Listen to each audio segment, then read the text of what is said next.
دنیا کی ایک بہت ہی اہم تجارتی گزرگاہ پر کمرشل جہازوں پر حملے ہو رہے ہیں اور کشیدگی آپ کہہ سکتے ہیں کہ بالکل عروج پر ہے۔ آخر یہ سب ہو کیوں رہا ہے؟ کون ہے اس کے پیچھے؟ تو چلیں دیکھتے ہیں کہ یہ پوری صورتحال آخر ہے کیا اور اسے سمجھنے کی کوشش کرتے ہیں۔ تو سب سے بڑا سوال جو سب کے ذہن میں ہے وہ یہی ہے کہ آخر ان تجارتی جہازوں کو ہی کیوں ٹارگٹ کیا جا رہا ہے؟ لیکن اس کا جواب جو ہے نا وہ ایک بڑی جیو پولیٹیکل تصویر میں چھپا ہوا ہے۔ چلیں اس کو ایک ساتھ مل کر سمجھنے کی کوشش کرتے ہیں۔ تو پہلی بات تو یہ سمجھ لیں کہ یہ کوئی اچانک ہونے والے حملے نہیں ہیں۔ اصل میں یہ دو ملکوں کے بیچ جو ٹینشن کافی عرصے سے بڑھ رہی تھی نا، یہ اسی کا نتیجہ ہے۔ اور یہ لڑائی اب زمین سے نکل کر سیدھا سمندر میں آ گئی ہے۔ اور یہ دو ملک کون ہیں؟ جی ہاں، امریکہ اور ایران۔ اصل میں اس ساری ٹینشن کی جڑ میں یہی دو ملک ہیں۔ ہو یہ رہا ہے کہ امریکہ کی طرف سے ایک ممکنہ بحری ناکہ بندی کا خطرہ تھا اور اسی کے جواب میں ایران کی طرف سے جوابی کارروائی کا ڈر بھی ظاہر کیا جا رہا تھا۔ تو اب یہ جو حملے ہوئے ہیں نا، انہیں بالکل اسی تناظر میں دیکھا جا رہا ہے۔ اچھا، اب سوال یہ ہے کہ یہ معلومات کہاں سے رہی ہیں؟ تو دیکھیں، ان واقعات کی تصدیق ایک بہت ہی معتبر ذریعے سے ہوئی ہے۔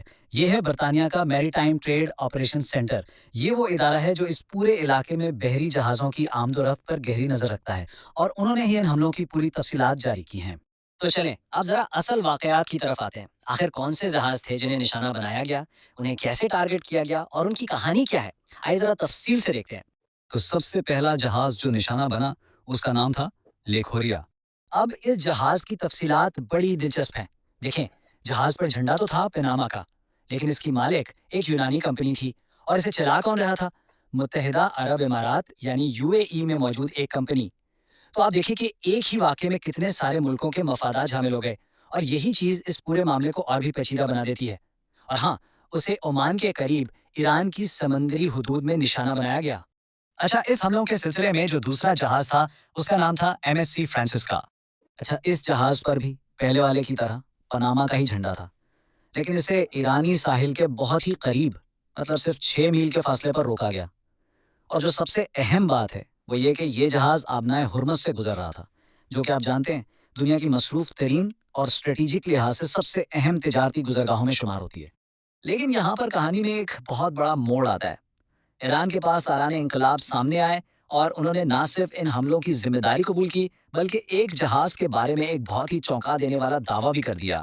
ان کا دعویٰ یہ تھا کہ MSC فرانسسکا جو ہے وہ اصل میں اسرائیل کی ملکیت ہے۔ اب یہ ایک بہت بڑا الزام تھا۔ اس ایک دعوے نے پورے معاملے کا رخ ہی بدل دیا۔ اب یہ صرف امریکہ ایران کا تنازع نہیں رہا، بلکہ یہ ایران اور اسرائیل کی جو پراکسی جنگ چل رہی ہے اس کا حصہ بن گیا، جس سے صورتحال ظاہر اور بھی زیادہ سنگین ہو گئی۔ تو ٹھیک ہے، یہ سارے حملے ہوئے، الزامات بھی لگ گئے، لیکن ان بحری کارروائیوں کا فوری نتیجہ کیا نکلا؟ ہوا یہ کہ ان تمام واقعات کے نتیجے میں ایرانی بحریہ نے 2 کمرشل جہازوں کو اپنے قبضے میں لے لیا۔ تو جن 2 جہازوں کو قبضے میں لیا گیا ان میں ایک تو وہی MSC فرانسسکا تھا جس پر الزام لگا، اور دوسرا جہاز تھا ایمرلس۔ ان دونوں کو ایرانی بحریہ نے اپنی تحویل میں لیا اور کسی بندرگاہ کی طرف روانہ کر دیا۔